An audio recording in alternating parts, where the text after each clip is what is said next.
Do you have any horror stories that you remember? That maybe you'd read a long time ago, that have stuck with you for whatever reason? Whether it be for how well written they were, or how badly written they were, or even because they gave you many sleepless nights.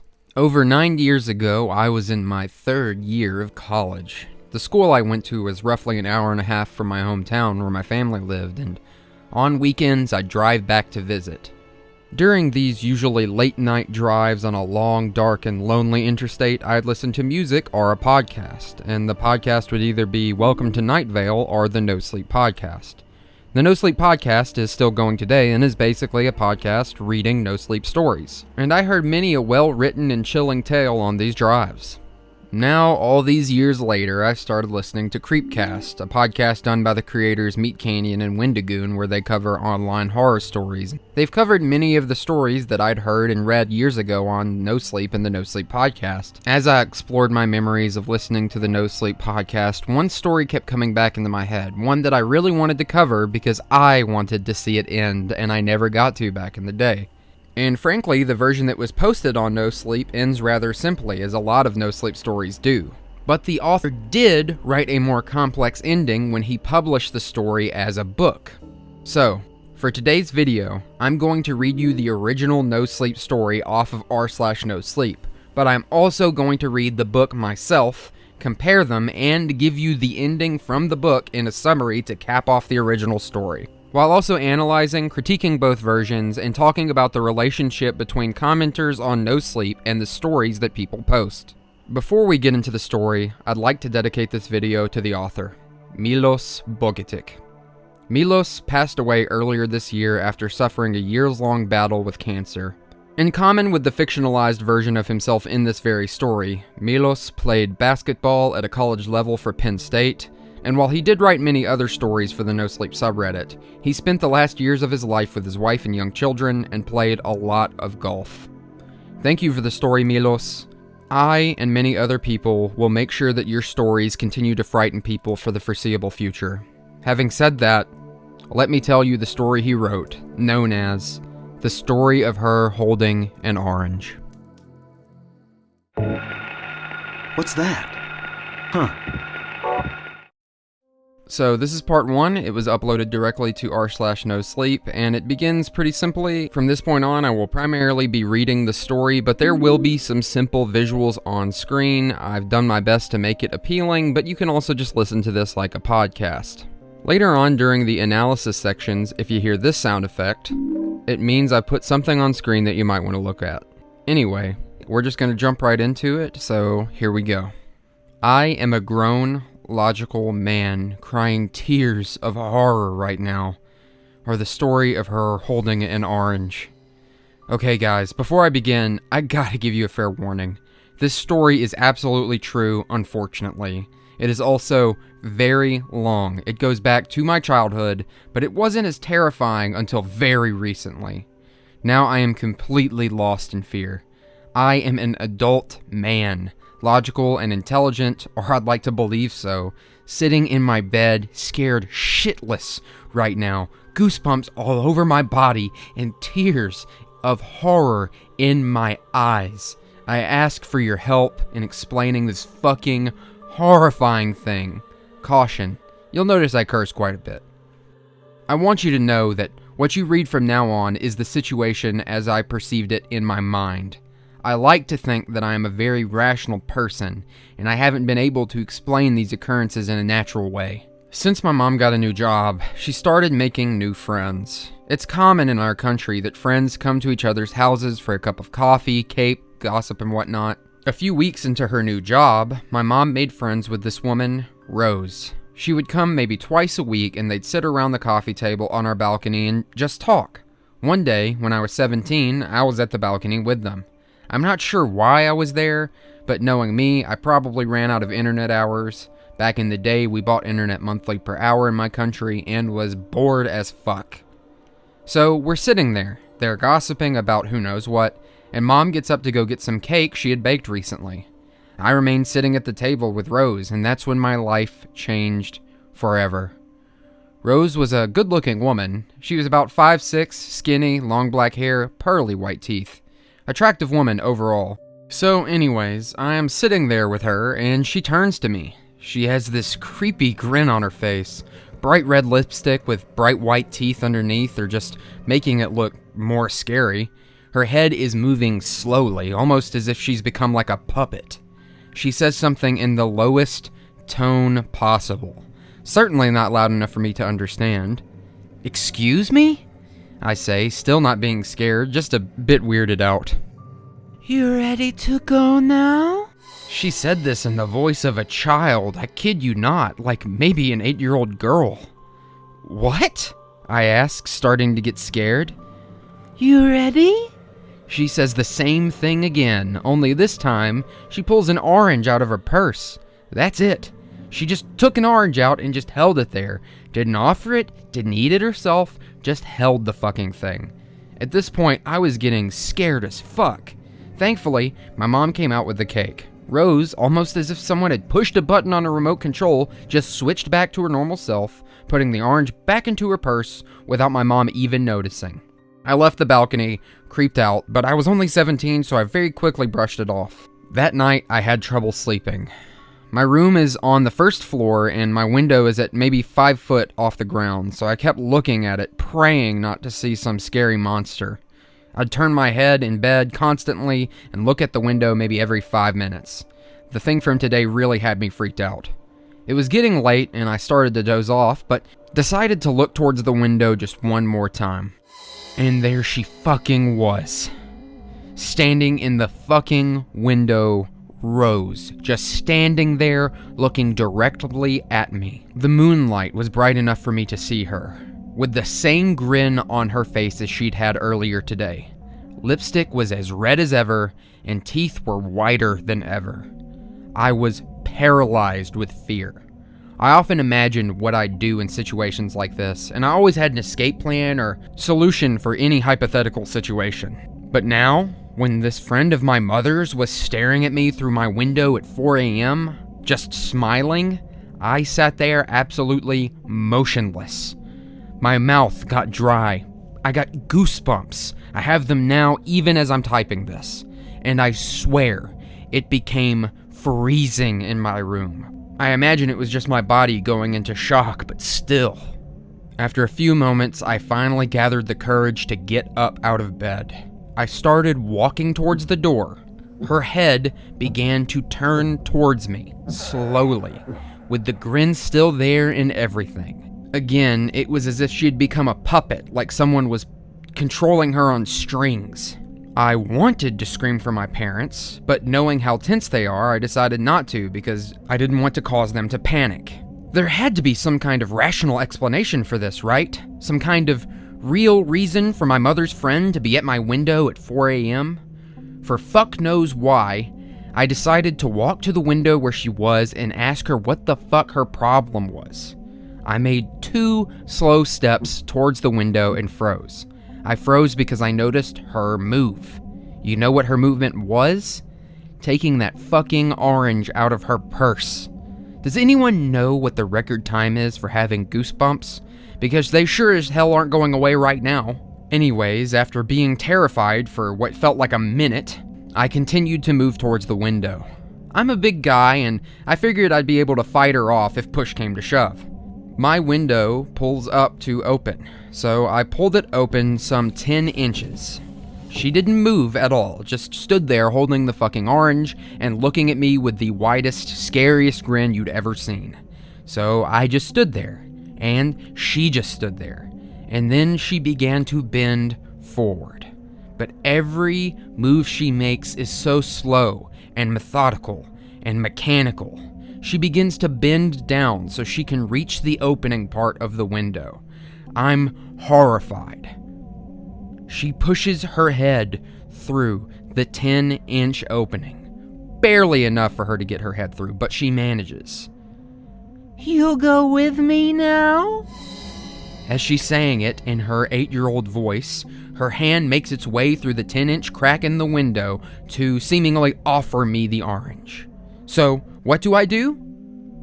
What would you do? I fucking ran. I ran out of my room, screaming for my dad. My dad, being a light sleeper, jumped out of bed and screamed back, asking me what the hell was going on. All I can muster and say is, Rose, window!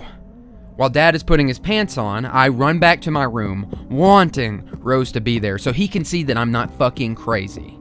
You know how in horror movies, the person that you just saw is gone by the time the witnesses come? Yeah, well, a similar thing happened, except I caught the tail end of Rose as she was leaving.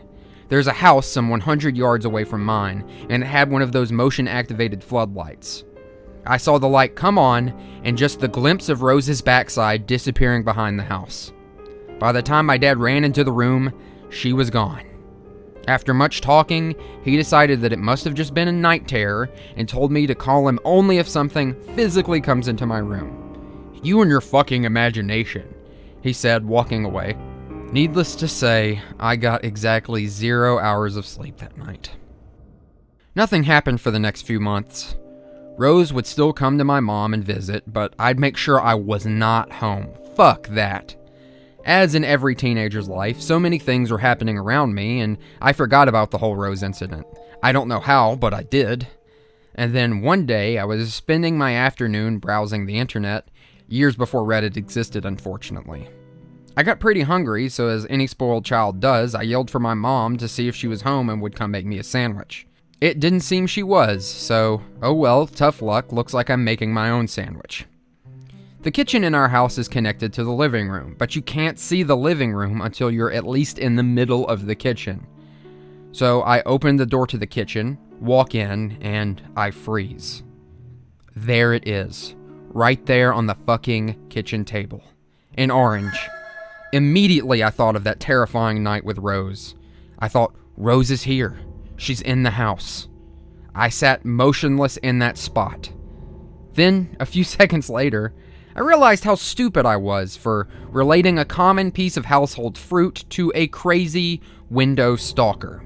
So, I walked towards the table, wanting to put the orange back into the fruit cabinet. Yes, we had a fruit cabinet. Just as I grabbed the orange, I heard the voice behind me. You will have to come with me soon, you know. That child's voice. It was Rose. I produced some kind of noise resembling a scared pig about to get slaughtered. Lightning fast, I turn around and there she is, standing in the middle of the living room, just standing there. Same awful grin on her face, same bright red lipstick, teeth as white as ever, only she started to tilt her head to the left just a little bit, in slow motion. I remember it as if it happened yesterday. Her long black hair falling down on her shoulders, that white summer dress, the bright red shoes that perfectly matched her lipstick. Did I forget to mention how pale she was? Even in the summer, it seemed as if the sun's light never kissed her skin. This only added to the creepiness of her. There's this woman who had already scared the shit out of me once, standing alone in the middle of my living room, pale as a ghost, bright blood-red lipstick and shoes to match, tilting her head to the side and speaking to me in the voice of a child. And then, just to fucking add to all of this, she took that orange out of her purse. She took it out slowly and looked at me as if she wanted me to have it. Just as my self-defense mode is about to take over and I either run away or tackle the crazy bitch, my mom walks in. Look, I know it didn't happen, but it seemed like my mom brought the light back into the room. I let out a breath of relief. Rose, of course, quickly went back to normal.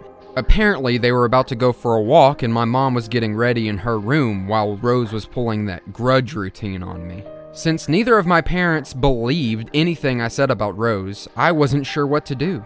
The only thing I could do at that age was nothing, I suppose. But I swore if it happened again, I'd punch that woman. After that, nothing happened for about a year or so. And I was getting ready to go to the United States to study in college. I was going to play basketball at the college I was attending, so I had to prepare for it. I spent that summer away from home, working out in a training camp in a town about 40 miles from my city. Everything had gone fine until the last night of camp. That's when the last incident happened. My roommate had left the camp the day before, and I had the room to myself. I was very excited about going to America in a few days and had a bit of trouble sleeping because of it. My room had a fantastic view from the balcony as I was on the 3rd floor of the hotel, and since it was warm, I decided to sit in the chair on the balcony for a while. I walked out, sat down, and almost immediately regretted it. It really is time to come now. I swear to God, I nearly shit myself. I mean, it's been a while since I last heard that voice, but something like that just stays with you forever. I remember I turned my head to the right and Rose was standing on the fence of the balcony of the room next to mine. How she was balancing, I do not know. The balcony was at least 50 feet from the ground, and of course, she was holding that fucking orange. That fucking orange. Only this time, the orange seemed to have rotted a little bit. Not nearly as bright and fresh as the first 3 times. I was scared that she would attempt to jump over my balcony, as there was only a few feet distance between them. I was also scared that she'd die in the attempt to do so, and I'd be blamed for it somehow. I had no idea what the fuck to do or what the fuck was going on. It really is time, you know. She said it in that childlike voice, never opening her jaw, speaking directly through her clenched teeth. That lipstick still the color of fresh blood in the moonlight. She seemed even paler than before, and her head was somehow tilted even further than the previous time. She wore those same damn red shoes. What the fuck do you want from me? I screamed in desperation, angry that this woman was causing me so much distress, but also hoping that someone would hear me yell out and come witness this crazy bitch's harassment. I only want you to go where you belong.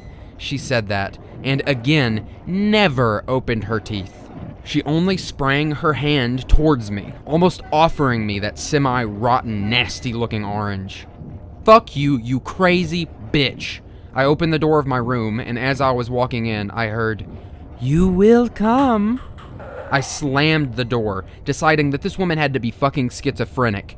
I would have probably flipped out a bit more, but I was leaving the continent in a few days, at which point I thought I would be safe. I was wrong.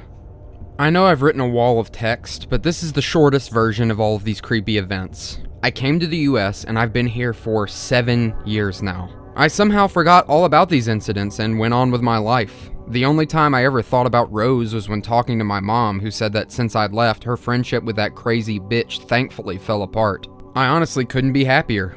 The last 7 years were the best of my life. I earned a bachelor's and master's degree. I have a wonderful girlfriend. You know, life's good, man. But fucking then. You know, I'm a big technology geek, and I love Apple. Please don't hate me for that. So it was last Friday, September 21st, the release of the iPhone 5. I am in front of the store in line with about 50 other people. I'm maybe the 15th in line. It's raining, it's cold, it's a little bit miserable, and I've been waiting here for the past 4 hours. Finally, the doors open. The crowd starts moving in slowly. Just then, I look across the street and stop.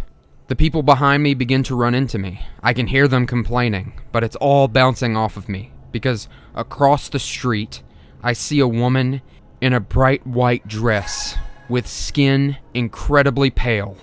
Head tilted, holding something that looks like an orange. A big, terrifying grin on her face that I can make out from all the way across the street, with lipstick so bright red that it might as well have been cartoonish.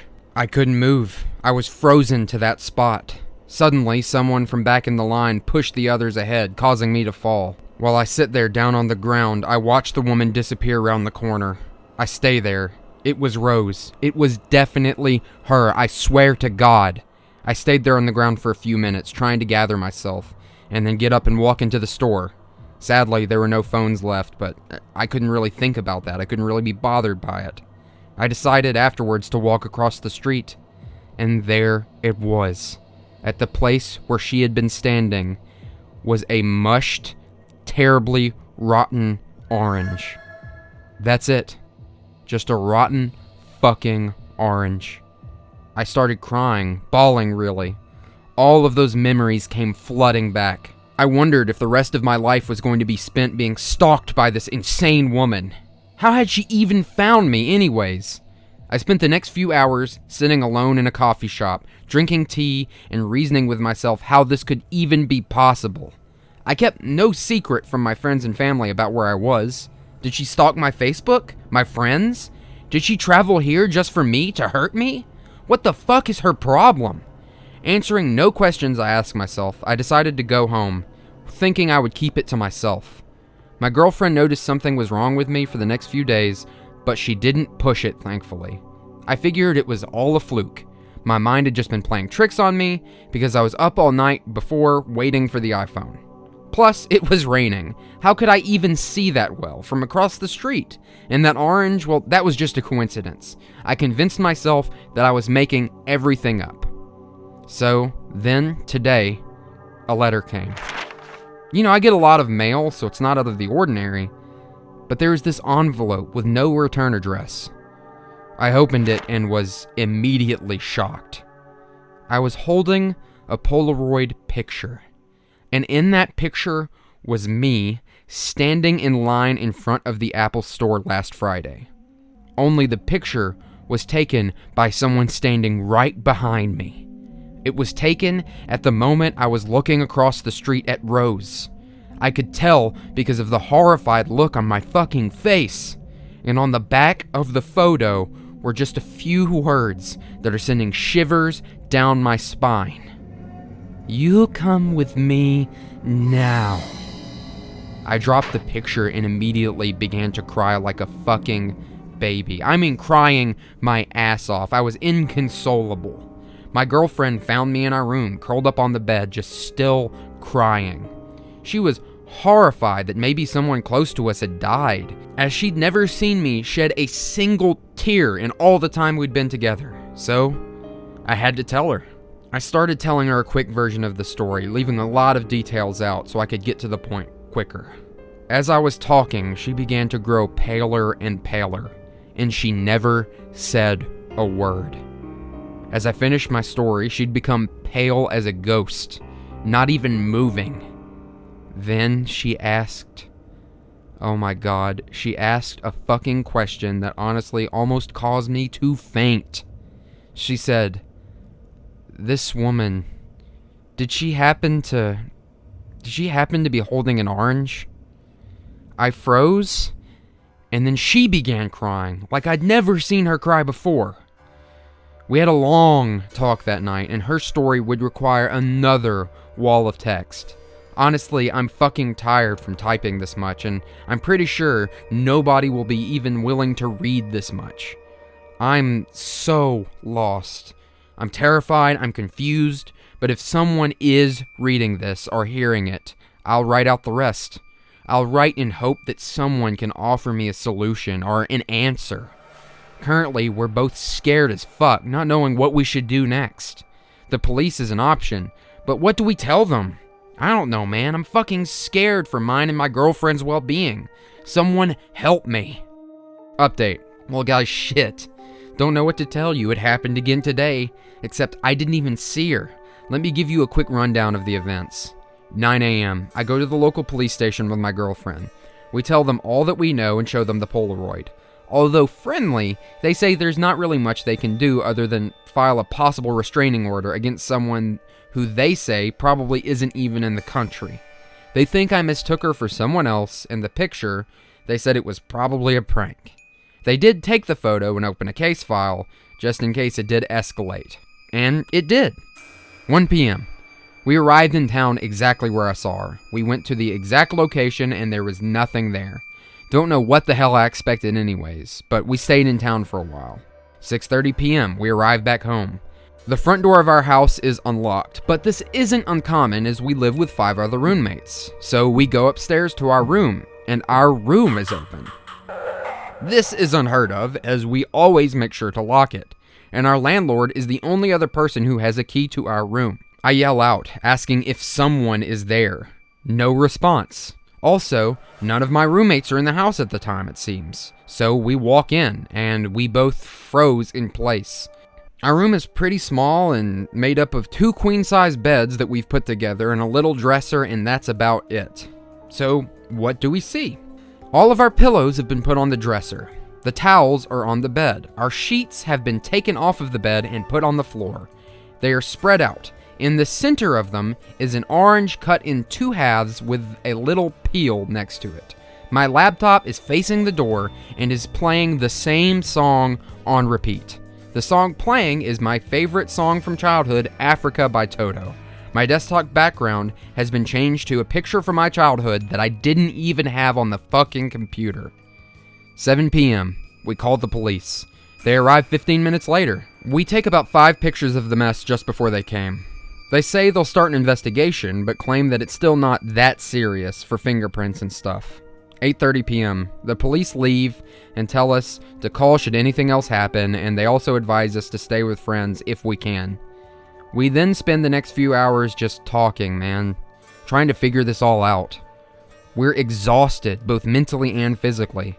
I'm gonna Skype with my mom tomorrow and see if she knows anything. I'll type up my girlfriend's story tonight, but may post it in the morning if I don't finish it in time. I will include photos I took, I promise you that much. Holy fuck, this shit really is happening to me. So that was part 1. I really enjoyed reading that. I was even getting some shivers while recording it. I think the story is simple but pretty effective and punchy. Some of the imagery is very vivid even if the writing isn't like peak literature or anything like that. It's definitely a really simple, quickly written NoSleep post that just happened to be really good. You'll notice I'm changing some of the ways things are said throughout the story because I feel they roll off the tongue better in the recording and sound more natural. I do like the character of Milos and the character of Rose. I think she's really creepy, how she can snap from like a normal person to this almost terrifyingly robotic puppet of a woman. Almost like there's 2 sides to her in her head, or that she's possessed, or just really, really good at acting. Things do move, like I said, really quickly in this version of the story. And I do have more to say on stuff like that, but I'm going to say it in the context of comparing it to the version that is the book. The first major comparison is that this first post on r/NoSleep actually makes up the first 4 chapters of the book version. Chapter 1 is basically the first meeting on the balcony and her showing up at his window at night, and then chapter 2 and everything else are segregated differently after that. The biggest differences in the actual chapters are generally that the writing is a bit better and more cohesive and consistent. While I was reading it, I tried to keep it consistent myself, but in the Reddit post, if you go and read it, he changes between past and present tense a lot, and there isn't a lot of that in the book. It's actually really consistent in the past tense. He also adds a lot of extra context in the first chapter, like the fact that they moved from Bosnia to Montenegro, and that the first chapter takes place sometime during or after 1992, since his parents were fleeing from the war in Bosnia to Montenegro. He also, early on, establishes Rose's physical characteristics as actually positive and attractive to him, even implying that he'd masturbated to them while thinking about her, and that those characteristics that he once thought were attractive in her quickly became terrifying as she began to do these scary things around him. Chapter 2 of the book starts off with the kitchen scene. Again, there are additional things added to flesh the writing out. Like the author does tell his parents afterwards about the whole incident, and of course they don't believe him, even going so far as to blame his brother for letting him watch too many horror movies. He also doesn't just forget about Rose each time, like he does seem to in the Reddit post. I just thought it was really funny that in the r/NoSleep version, he keeps going like, I forgot about Rose and moved on, even though he also keeps saying that these are like the scariest things that have ever happened to him. They also have a party at their house in chapter 2 for his older brother, which apparently their parents just let them have the whole house and no adults there, which is just crazy to me because that never happened to me as a teenager. In addition to this, Rose shows up to the party and Milos almost convinces his brother that she's bad news, but of course she becomes the life of the party, even giving his brother a gift, which of course changes his brother's mind and he stops believing Milos. That night, Milos goes up to his room after the party and crawls into bed to find a squished orange under his blanket, which scares him so much it brings him to tears. Of course, his older brother still doesn't believe him or care, so he just decides to keep it to himself and that he won't share any of the other crazy incidents with his family, so he won't drive a wedge further between himself and them. There isn't much additional important information besides the fact that before he leaves to America, he has a phone call with his grandmother and he tells her about what's been happening with Rose, and she gets kind of like weird and quiet about it. She says she believes him, but she then rushes to end the phone call, and then he just kind of goes to America and tries to move on with his life. I will say that I think both versions do seem pretty good, but the No Sleep version, again, does seem like it delivers quicker and the scares come quicker. It's bang, bang, bang, bang. The story in the book is a bit more paced out, for better or worse. It means that some moments do feel like fluff, like the whole party thing. That almost felt unnecessary, besides the fact that it gives him a reason to keep to himself and, you know, also explains why he's not trying to, like, reach out to his family and stuff like that. Anyway, yeah, so far so good. Creepy, on the edge of supernatural. You don't really get much orange-themed horror, so I'm really glad that orange-themed horror gets represented with this story. Anyway, let's go ahead and dive into part 2 of the No Sleep version. Girlfriend's account of the story about woman holding an orange, also an unfortunate update. Okay guys, I realize I'm a bit late with my girlfriend's side of the story, but when you read my latest update, you'll see that I was quite consumed with what was happening to us. Nothing happened since the incident last night. The police called to check in on us this morning. They still have no clue what's going on. So, her story. Let me begin by telling you a bit about us. As I said before, I was born in Bosnia. My family left Bosnia to move to a nearby country in the Balkans where I grew up. I then came to the US over 6 years ago. My girlfriend was born in India and grew up in Kenya until she was 3, when she then moved to Canada. I met her a little over a year ago, and we've been together ever since. So, my girl, let's call her Lila, did have a few encounters with Rose. The first one that she remembers was on the plane. She was a flight attendant for Air Canada for several years. One day, about 6 years ago, she was flying a regular flight, but she can't remember what destination it was.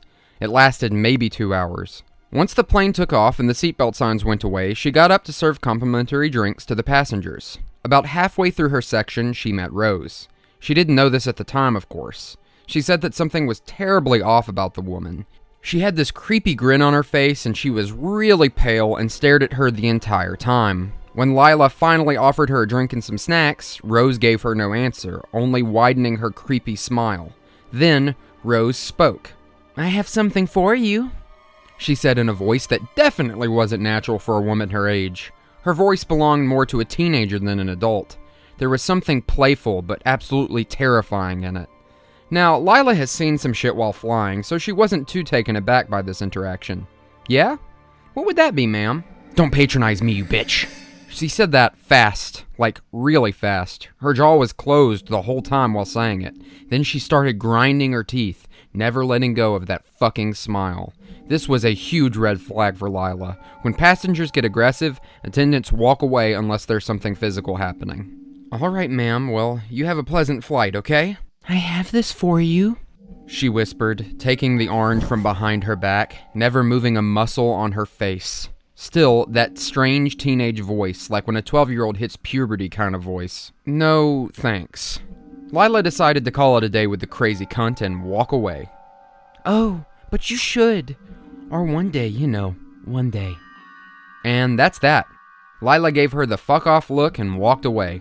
Lady never bothered her again during that flight. Lila went home a few days later and didn't think much of what had happened. When her mother asked her how her flight was, Lila smiled and said, "Good, other than this one really crazy lady." Her mom wanted to know more, so Lila started telling her about what happened. By the time she said the word orange, her mother had begun to cry. Lila was in absolute shock. It was story time. Well, apparently when my girlfriend was a baby in Kenya, she had woken her parents up a few times with loud crying. When they'd walk into the room, she'd have an orange next to her in her crib. Everything in the house would be locked though. Windows, doors, absolutely everything. It got to the point where her parents moved the crib into their room and installed security cameras. Well, on Lila's birthday, that morning when they woke up, they saw an orange lying on Lila's chest. They were taken over with an absolute horror. They called the police. The police came and looked over the camera footage. The cameras clearly showed a woman opening the front door that was locked, walking into their room, placing the orange on Lila, and then just standing there for an hour straight. Just standing there with her head tilted to the left, looking straight at Lila. By this point, it is unnecessary to say that Lila was completely horrified. Her mom wasn't doing much better either. Anyways, the story continued. Her parents did not know what to do. Police couldn't find the mysterious woman, and no security measure other than 24/7 bodyguards that they couldn't afford was enough. Luckily for them, some of their family was already in Canada and had been pressuring them to move there, so this incident was the final push. They moved to Canada and left this creature with the orange behind, until that day on that very flight. Lila was so shocked by what she'd heard that she was unable to do anything for the next few days. She didn't eat much, she didn't communicate with anyone. After a while, she did get better.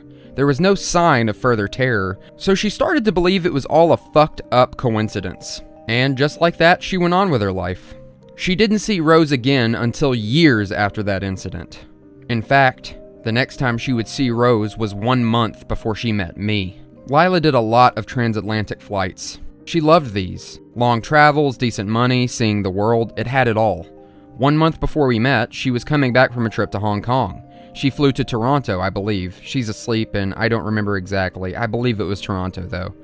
Crew had a nice hotel, everyone had their own room. Lila was on the 3rd floor. She loved drinking at the time and got pretty drunk that night. She passed out at around 1 a.m. and then at around 4 a.m. she heard a knock on her door. Then another one. Then another one. They weren't loud knocks or fast.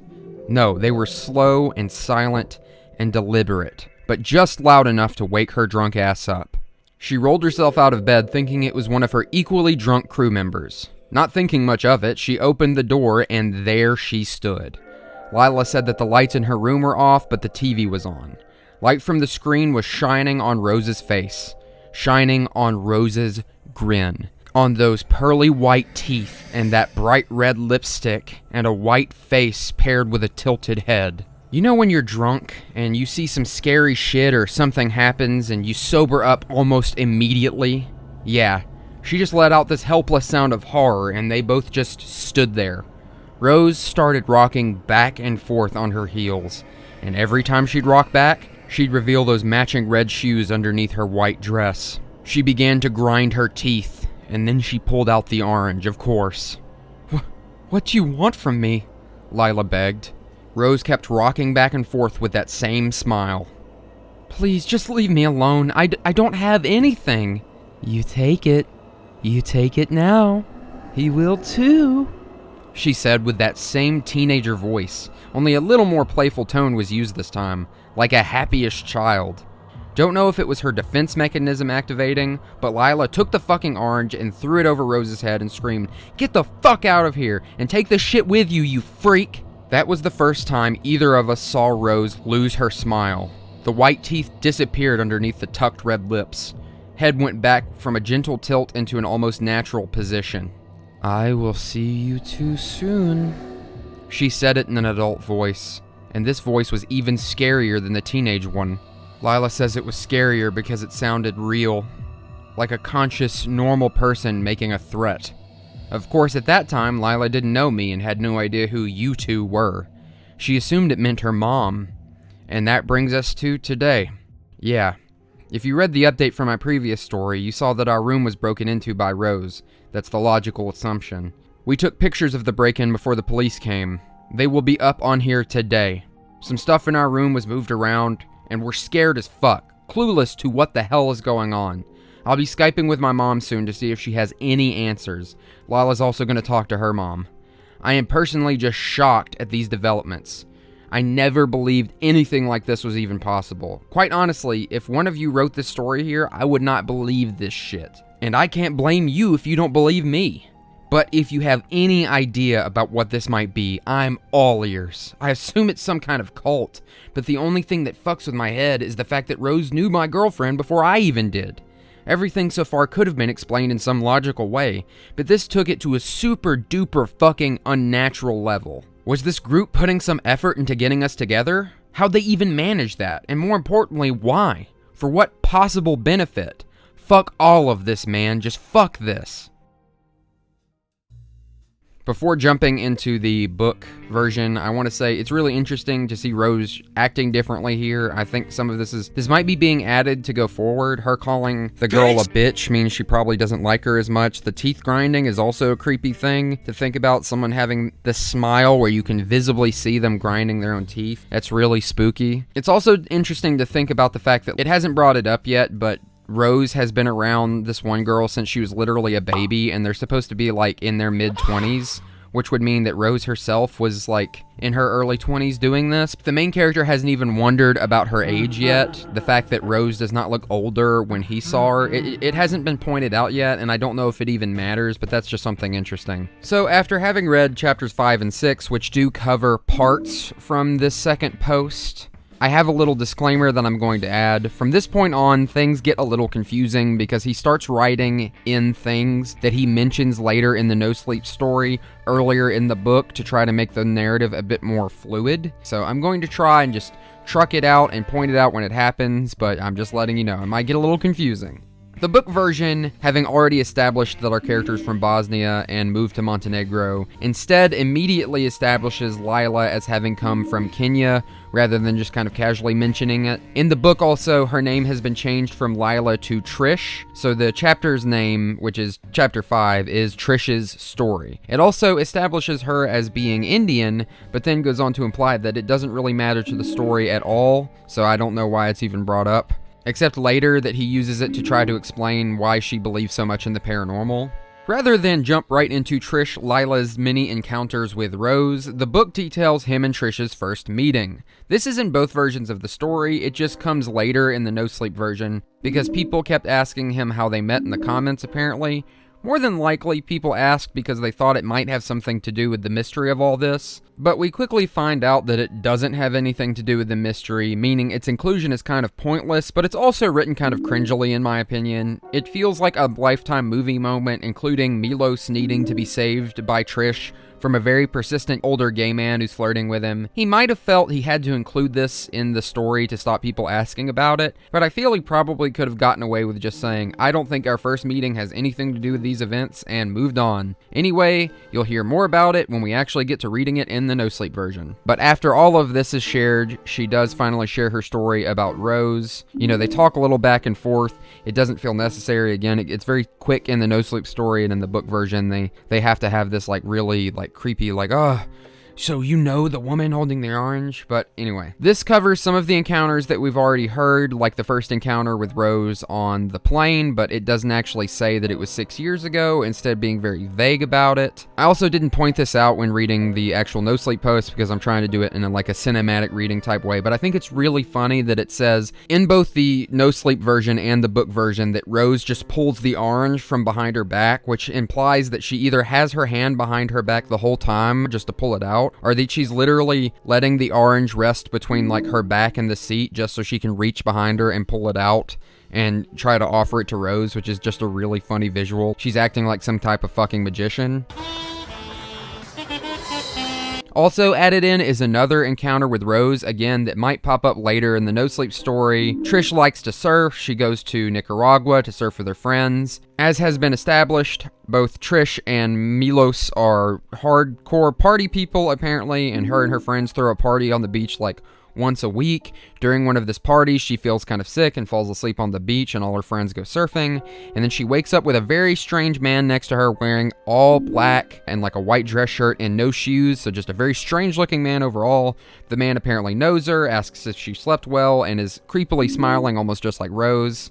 The man is described as looking somehow very old and young at the same time, basically like really old facial features, but really intensely young looking, shining eyes. Of course, Trish wonders how this man knows her name, how he knows her, and his response is just, you know, Trish, you really should take it. Which, without context of the lady with the orange, is already pretty scary in its own right, just having a strange man saying you should take it to just this woman who just woke up. But then he points down the beach, and Trish looks, and Rose just walks out of the darkness like a fucking Dark Souls boss, apparently. The man then says that she's ready, and a transfer will be complete as Rose approaches, which makes him sound like a cyborg. Of course, Trish screams in response to this man and Rose standing over her, and then they try to force the orange into her hands.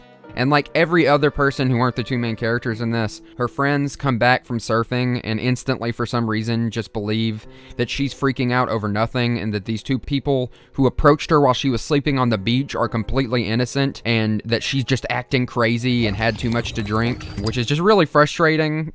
Like that this keeps happening, that everyone's just like, you guys are crazy. These people who came up to you, they're fine. They look great. They're very normal. And then, of course, there's the hotel part, which is basically exactly the same as the NoSleep version, besides the fact that Rose also mentions that idea of like transfer happening again, which again just sounds very strange. And I get it's going for something paranormal, possibly like a transfer of souls. I guess we'll figure it out as things keep going on. And that would be the end of this part. But you remember that update that was like timed from the first NoSleep post where at the end it was like, I have an update, guys, crazy things are happening. That's actually the entire chapter 6 with some additional details added to it. So I'm not going to read more of this chapter from the book and talk about it, even though it connects. Instead, we're going to read part 3 and then we're going to talk about it. Like I said, some stuff is going to start getting jumbled around because the book version has stuff shuffled around compared to the NoSleep version. Anyway, here comes part 3. Part 3. Photo update on the story of Rose, the woman holding an orange. Hey guys, so I promised pictures and updates, so here we go. I will also respond to some questions. So first things first, let me bring you up to speed. We haven't had any encounters with Rose since last night's break-in. Police called this morning to check on us and told us to stay safe and call should anything happen. I talked to my mother on Skype and it was, well, disappointing. She only knew Rose as a completely normal person. She actually doesn't even remember Rose asking about me much. She never even got a hint that Rose may be a crazy cunt. My parents are now really worried. Not sure if they think I'm going crazy or they are legitimately afraid for my well-being. Lila hasn't gotten a hold of her mom at this point. Her mom is in England. We've been talking a lot. We decided that it must be some cult in action since neither of us are true believers in the spiritual side. It is hard to explain how Rose would know us both before we even met each other. I got tons of PMs asking me how we met, by the way. That's a good question, and I forgot to include that part in my story. Basically, last summer, I was out with my friends at a club. The club closes at 1 a.m., and then everyone goes out in front and just sort of chills for a while. We were standing outside when this older man came up to us. He started openly hitting on me in a homosexual way. I am far from a homophobe, but this man was incredibly persistent. Then I heard Lila's voice say, "Hey baby, what are you doing?" I turned around and saw her sitting at the nearby bench with 2 of her girlfriends. I realized she was talking to me, and the look on her face told me everything. She was trying to save me from the man. I said, "Excuse me, my girlfriend is waiting," and walked away and sat with Lila. He came after me. Lila and I had an immediate chemistry.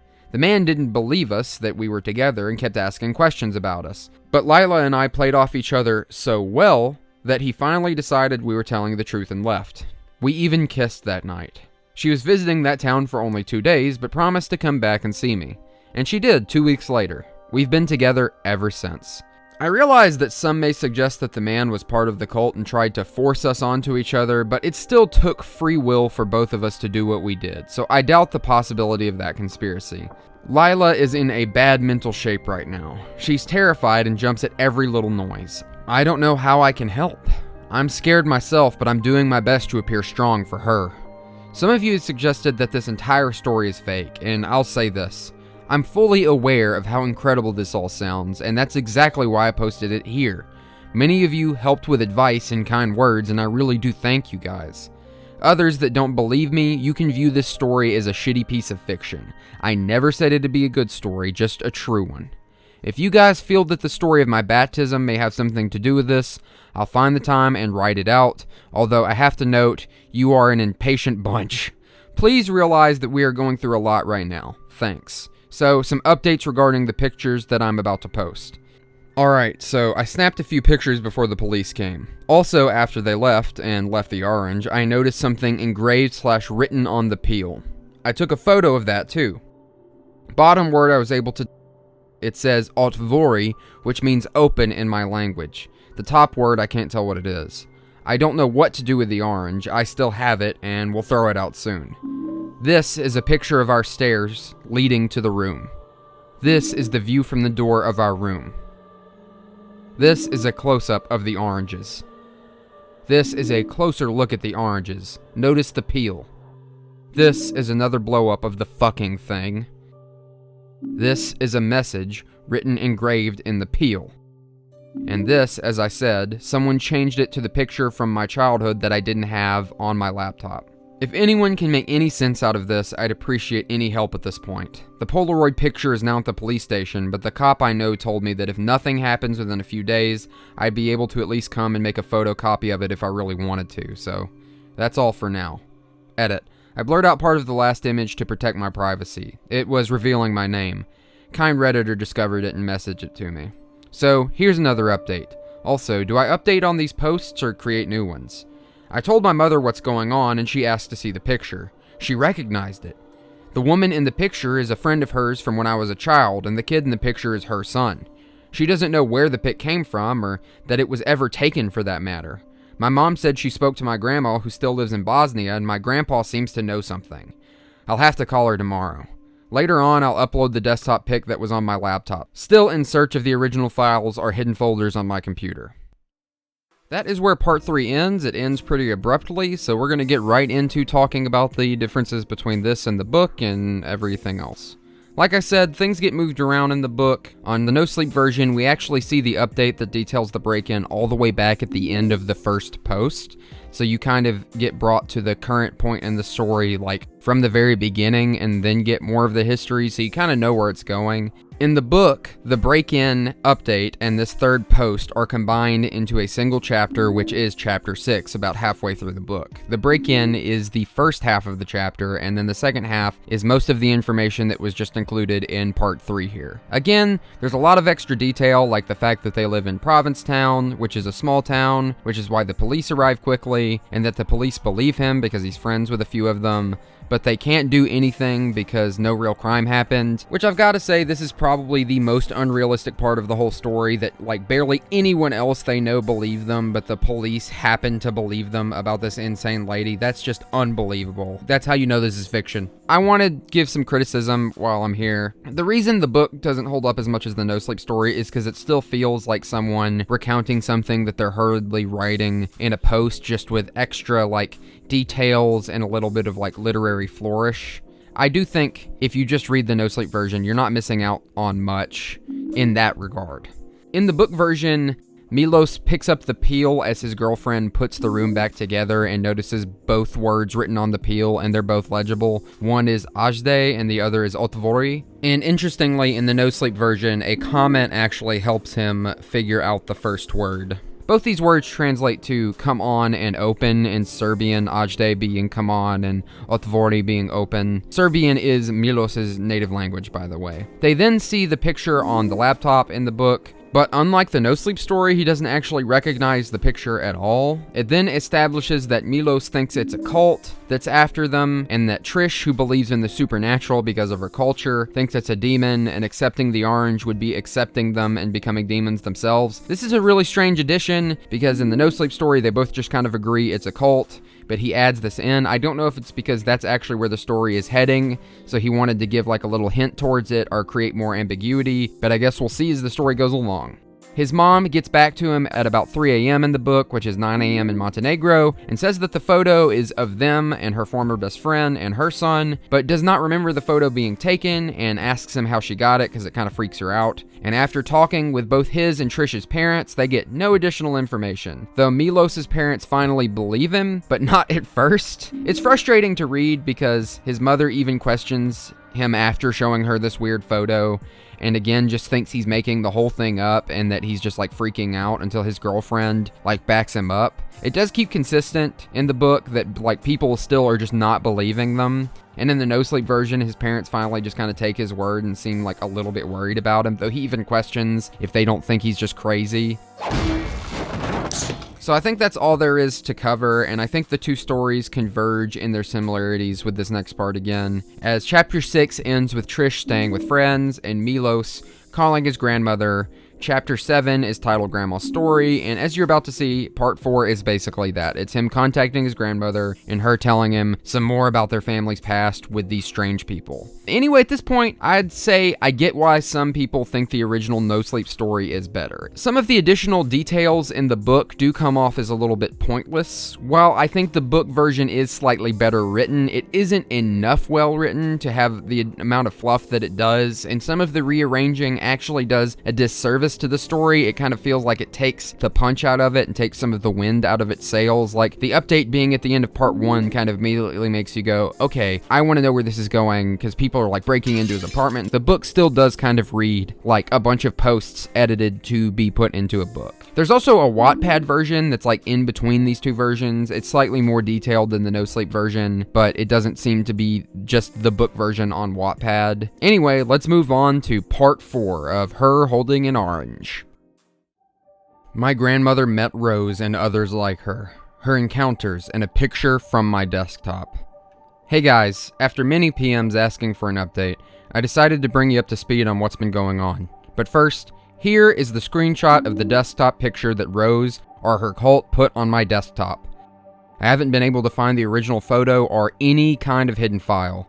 The woman on the left is my mother holding me, and the woman on the right is her friend holding my childhood friend. We do not know who the child on the left or the woman way in the back are. None of them remember this picture ever being taken. So after I told my mom what was going on, she talked to my grandma. My grandma didn't tell her much, but my mom had a feeling that she got upset after hearing what was going on. I decided to call my grandma, and after so much begging, I got this story out of her. My grandma was born in Croatia, but grew up in Bosnia. She was the kind of child who'd spend every waking moment outside playing, exploring, etc. Her favorite play spot was down by the river not too far from her house. She'd often go there with her neighborhood friends, but on this particular day, none of them came along, so she went alone. She was doing her traditional build a fortress in the sand kind of thing when she heard someone calling out to her. She looked to a nearby road, the only place where anyone could come from. There was only one path to the beach, but nobody was there. She shrugged it off and kept playing. She then heard the call again. Dana! She looked around. Nothing. Dana! She jumped, terrified, and ran to the road to see what the fuck was going on, but nobody was there.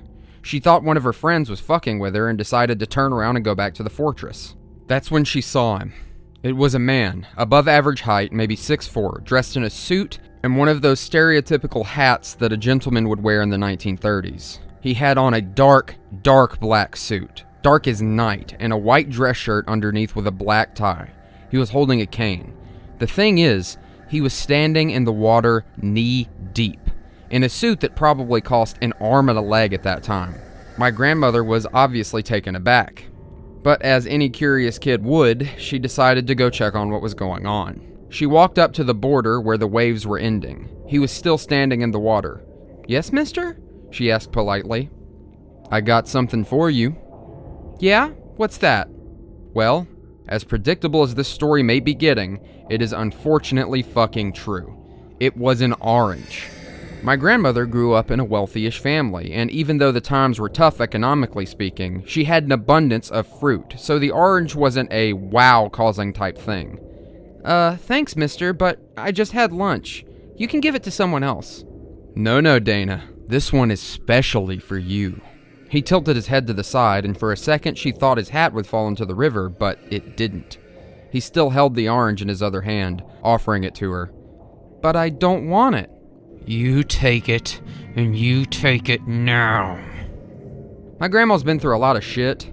World War II and the Bosnian War, she's seen a lot of shit in her life, man. But she said she'd never seen something as scary as that man's face that day.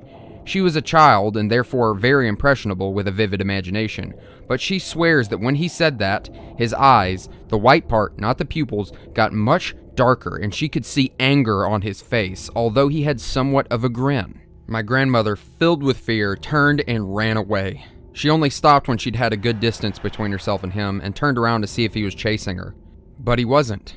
He was just standing there in that same spot, watching her. She said she could see the darkness go away from him, specifically his eyes, even at that distance. He put the orange back into his suit pocket, turned to the side, and started walking away, further into the fucking river. Like, step by step, with his cane, just walking like he was on the street. My grandma was, of course, scared for a while, but after a few years, it just faded away into her memory, because, of course, she was a child. My grandma gave birth to my mom in 1952. It was a happy day because my mom was her first child. The birth went fairly easily, but she was kept at the hospital for a few days for examination. The last night before her release from the hospital, the man in the black suit came back. Almost 20 years later. She was asleep as she had the room to herself. She was woken up when the light to her room came on. You know in scary movies when you hear the noise but there's nobody there and then suddenly they jump up from behind you? Yeah, that didn't happen. She opened her eyes and he was just standing there in the middle of the room. The same man, the same suit, the same exact hat. And not a single day older than how she remembered him from that beach encounter 20 years before. He had the orange in his hand. You did good. What do you want from me? You brought her. Who? What do you want? You only now have to take this, and it will all be over. He held up the orange, smiling. It wasn't a crazy grin, almost a friendly smile. I don't want anything from you. Leave or I'll scream. Well, that's when he pulled the rose shit. He tilted his head to the side, put the scariest grin on his face, revealing the whitest teeth you've ever seen that my grandmother would never forget, and he began to speak in the voice of a child. But Dana, you don't know. Get out! He will take it. As he said that with his child's voice, his grin disappeared. He put his head back in the normal position, turned around, and walked right out of the room. But before he left, he turned the light off. Encounter until I pulled it out of her. It was nearly 30 years until she saw him again, one last time. It was war in Bosnia, the country demolished by politician assholes who just wanted money. You know how wars work. Anyways, times were tough. The food supply was extremely limited. My grandma and grandpa would go days without eating. They'd hunt pigeons on the balcony and shit like that. It was bad. But then, an orange started appearing on their doorstep every day. One orange in the center of the welcome rug. She remembered how bright it was compared to the stark grayness of war around them. She'd throw every single one of those fucking oranges out. My grandpa was incredibly confused as to why she'd throw away perfectly good food in tough times like those. But she wouldn't tell him why, until they showed up. Yes, that man in the suit and Rose. It was 1993. They were bombing the shit out of the town that they lived in, and nobody would even so much as stick their head through a fucking window, let alone walk outside in broad daylight. But my grandparents heard someone knock on their front door. They thought someone had finally come to take care of them. Knowing that an intruder would enter anyways if they really wanted to, they opened the door. On their left, the same man was standing there. The same suit, the same hat, the same cane, and the exact same age as he had been 50 years earlier. Next to him was a woman in bright red shoes, with a stark white dress, long, beautiful black hair, extremely pale white skin, and a lipstick so bright red it would make you nostalgic for the grayness of wartime. She had her head tilted to the side too, smiling a disturbing grin from ear to ear. "Hello, Dana," she spoke in a voice my grandma says could only belong to a very, very young girl. "What the fuck is this?" my grandpa asked aloud. Immediately, both of these people's grins disappeared from their faces. "You may want to be silent." Rose spoke in her actual adult voice, or what my grandma assumes would be her natural adult voice. My grandpa had been shot at, tortured, starved, and he never felt fear like that. He lost his voice and shut the hell up just from that. Their grins returned, heads returned to that tilt, and their teeth popped out shiny as ever. "Where is he?" Rose asked in her childish version of a voice. "Who? What do you want from us? We have nothing."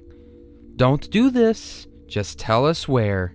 Seemed like Rose was losing patience. "But who?"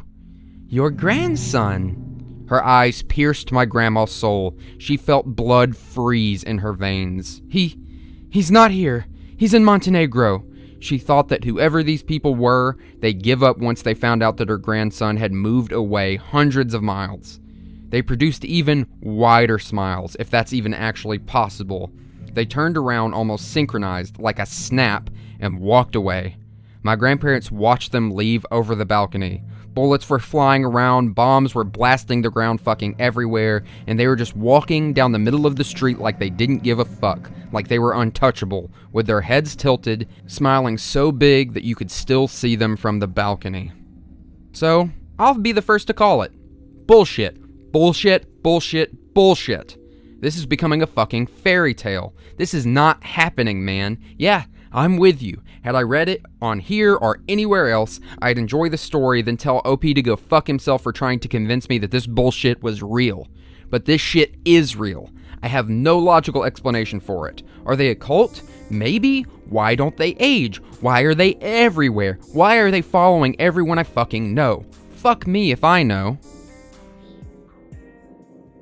And that is part 4. Like I said before, I think it's really interesting that their lack of aging was only recently brought up, especially because he had seen Rose a few times up until this point, and she probably looked exactly the same, but maybe he just didn't get a close enough look at her. I also do think it's interesting that the one person who could actually back him up in this story did not want to tell him about it, even though it was affecting his life. Like, I'm sure the mom at some point told her own mother, like, oh yeah, Milos is saying some crazy stuff about my friend Rose.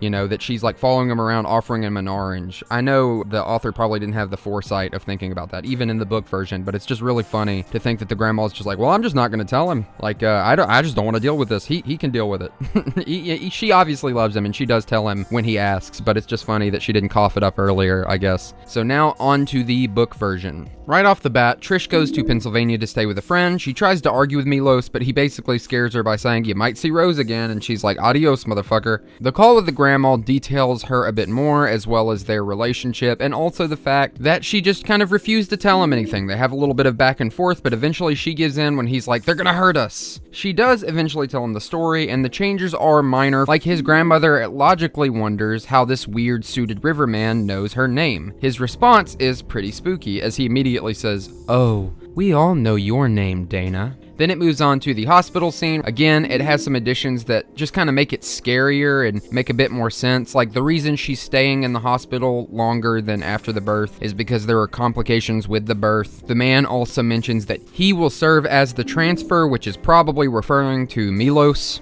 Another addition was that rather than the grandparents hunting pigeons, their cat PP, yes, that is the name, was the one who hunted them, making the cat a sort of savior for them because they would be starving if they didn't have that meat. Which again is kind of kitschy and random. It almost feels kind of like Hallmarky, but in a way it's also cute, like this cat saving them from these horrible war times. He also makes the knocking scene a little bit more confusing in the book. In the No Sleep story, it's easily explained by the warlike conditions of the country why knocking on your front door would be bad, but in the book, he tries to say that the knocking isn't bad, but then immediately goes back on that because some Muslim soldiers who almost executed his grandparents 2 weeks earlier knocked on their door before trying to execute them. And I can use this little thing as an example of an unnecessary detail added to the scene that doesn't really make it better. It just weirdly throws off the pacing and even contradicts itself. So that's all for part 4 and its coinciding chapters in the book. We're about halfway done, so let's keep going. Part 5. I met Rose again. I have become almost indifferent to what's going on to me. Since my first story, so much shit has happened and was discovered that I have become dulled to the point where I almost don't give a fuck. Put that attitude together with the fact that nothing's happened until yesterday to us since Rose's break-in, and you have one dude who doesn't give a shit anymore. I suppose everyone reaches that point eventually. Maybe it's a defense mechanism. Anyway, yesterday, which was Wednesday, I had a day off from work. My girlfriend decided that she needed to get away from everything for a little while. She went to her friend's house out of town for a few days. I like to alleviate my stress by working out. I had a day off and I wanted to do a bit more than just lifting weights, so I decided to go on a long bike ride. 50 miles to the next city. It was very cloudy that morning, so I decided to take nothing with me but a couple of bucks for the bus ride. Also, AT&T did send me an iPhone 5, and I definitely didn't want to take that if it was going to rain. So I went on the bike trip with nothing but my Trek and a few dollars. About 30 miles into the trip, I got on this bike trail that led almost to the end of my destination. It was a 22-mile trail. I did this trip once in July and the place was packed. Hundreds of fucking cyclists everywhere. I could barely move.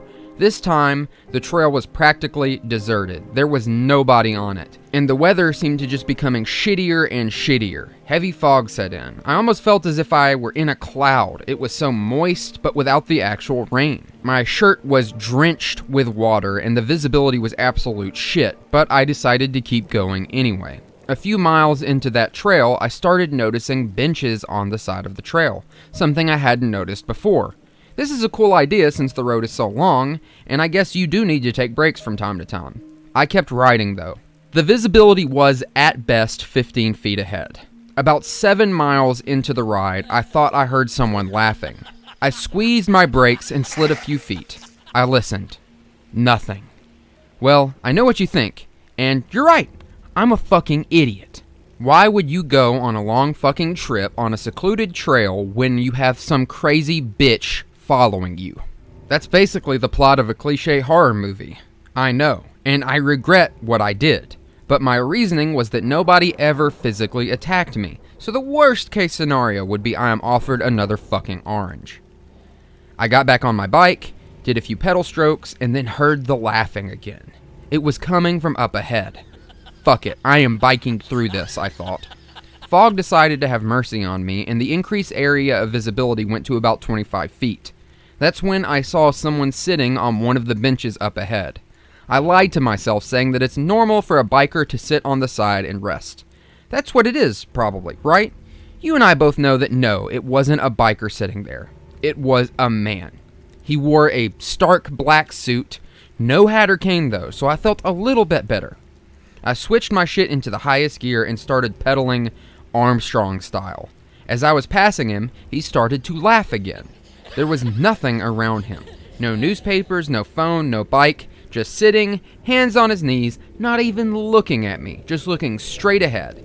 And just as I'm passing, this fucker starts to laugh hysterically, like it's the funniest thing he'd ever heard. I got fucking scared. It was then I noticed an orange sat right next to him on the bench. Then he looked straight at me. Look, the Rose encounters were scary as hell, but this man was on another fucking level. I just kept pedaling. I heard that crazy laugh one more time as I was riding away from him. The next 12 miles took me maybe 45 minutes. In other words, I was not slowing down. I got to the town where I wanted to catch a bus, and another shock was waiting for me. As I arrived at the bus station at about 4:10 p.m. Last bus was leaving at 4:30. The way these schedules work, this bus would take me to a small town at the beginning of the trail, where I'd catch another bus to home. Well, I come to the bus station, and I see that the bus only has 2 bike racks, and both of them are filled up. Yup, let's cut the artistic description shit and jump to the point. The driver said it was against the rules to put a bike on the inside of the bus. It was the last bus, and if I wanted to go back home that night, I'd have to bike to the other town and arrive before 7 p.m. when the last bus from my place leaves. I had 2.5 hours to do 20 miles. Either that or spend the night in that town. I had maybe $10 on me, so yeah, I was biking back like the stupid piece of shit that I was. And good luck with that laughing man on the trail. I wish I could tell you that I persuaded the driver to let me in. I wish I'd had the money to stay there that night. Could have maybe tried to pay for the hotel by giving them my credit card number. I could have tried, but I didn't. I decided to bike, and I got what I deserved. 2 miles into the trail, I saw something on the ground about 20 feet ahead of me. I remember thinking how clean they kept this trail, so it was strange that the trash would just be obviously laying around, especially when I didn't see it earlier. So I slowed down. It was a G.I. Joe action figure. Looked pretty new. Oh well, some kid dropped it while biking with his family. So I kept going. A mile later, another object. A basketball. I stop. I pick it up. Drop it with my eyes full of tears. When I was in about the 8th grade, there was a basketball 3-on-3 tournament at my school. I was so fucking excited for that shit, man. I gathered the best team I could find. If we won, we'd get to go to an even bigger tournament and maybe win some money. We arrived at the court and realized that only 2 other teams had signed up within our age category. We were full of joy because that meant that even if we lost, we'd still get some kind of prize. We lost, well, actually got destroyed by the other kids. But since we ended up in second place, we got a $50 gift card each for a store equivalent to a Foot Locker in the country we lived in. We immediately all ran to the place. My friends all picked shoes and jerseys, but I picked this basketball. It was so unique. It was painted like a chessboard, 64 squares, 32 black and 32 white. They called me crazy for spending my gift card on it, but I loved it. At least for a few days, until I realized that the colors on it gave me a headache when I spun it, and the designers of this ball were stupid assholes. So I threw it in a river when I crossed one of the bridges near my house. And now I was holding that exact same ball, 5,000 miles away from home in the middle of the woods on some bike trail that only I knew I'd be coming for the day. Not to mention the 20 years difference from then to now. I froze, dropped the ball, and just wanted to scream. You get mad at some point, you know? You get mad that your life isn't as normal as other people's lives. Why can't I worry about shit like whether my NFL team is going to go to the playoffs or whether I'm going to get a raise? Why does it have to be this shit? What did I do? Well, I could contemplate about life, or I could get the fuck out of these woods and try to catch my bus. So I chose the latter. So I kept biking carefully. After a few miles, another thing. A page out of a newspaper. It had gotten wet from the light drizzle of rain. I stopped and picked it up. It was an article about me. When I had just come to the US, the school I played ball for published an article about my life in their paper. There it was in my hands. I dropped that shit and decided that I was not stopping anymore. I biked by a bike that I had owned when I lived in Bosnia. I biked by my old Iron Maiden t-shirt and a picture of my family in a broken frame. I biked by a dead cat that was identical to the cat that I'd had when I was 15. The faster I biked, the items from my life became more and more common on the road. At this point, my story is becoming more unbelievable than any cheesy horror movie you've ever seen. Feel free to express all of your disbelief down below. Call me a liar. I know I would if I were you. I would call this story bullshit. I wish I was fucking with y'all. I wish I was doing this just for entertainment. But I'm not. I am doing this for help, advice, to set my mind at ease, even for just a minute. So I am flying down the trail now. About 2 miles, and I'm out of these fucking woods. It's getting dark. It's getting darker and foggier, and then, I hear the laugh. Only this time, it's a child's laugh. Or not. I slow down, scared of what's coming. I see a silhouette sitting on the bench ahead. The same exact bench where that man was last time, laughing again. Not the kind where some criminal mastermind laughs at the evilness of a plan. A playful laugh. You could even call it a giggle. Only it wasn't a child. It was a grown woman sitting there, in a white dress. It was Rose. I pressed my brakes so hard I was surprised I didn't fly over the front wheel. She was just sitting there, cross-legged, looking straight ahead of her, not at me, and laughing. And then she turned her head towards me, tilted her head in that same way, and smiled with the many times described grin and said, "Sit." This was the first time I got scared to the point that my extremities gave up for a second. Other encounters with her, I was in my home, or at least in some sort of safe space. This was in the middle of the woods. And as I'm typing this, I realize even more how fucking stupid it was of me to embark on this trip at a time like this. Maybe subconsciously, I did want to meet her again. Meet her and bring this all to some kind of end. Suddenly, I regained some of my courage and I got off of my bike. I put the bike down slowly and noticed a photo of me and my girlfriend lying on the side of the road. It was wet and looked burnt. Fuck if I'm stopping now. I'm gonna talk to her. I walked over. She was still smiling, not moving at all. "Sit." In my language, in a child's voice. "No." "You've been a very stubborn boy, Milos." "I am not a boy. I don't want to have anything to do with you people. Why can't you leave me the fuck alone? What do you want from me?" It felt liberating to be able to express all of the frustration and scream at the cunt that caused my girlfriend and me so much pain. "No need to yell, Milos." "No, there is a need to yell. You're fucking with my life." "I only want you to come with me." "First tell me what you want, then I'll decide." She took an orange sitting next to her and held it towards me. It's not your decision to make. Her voice changed to a more adult one about halfway through, but still not appropriate for a woman her age. It's my life, you fucking bitch, I yelled. She lost her smile. You know, Milos, all this goes far back. You have no power over this. You will come. She yelled out the word will, like yelled it at me. I stepped back, ready to knock her the fuck out if I needed to. I will fight you people. I'll call the police.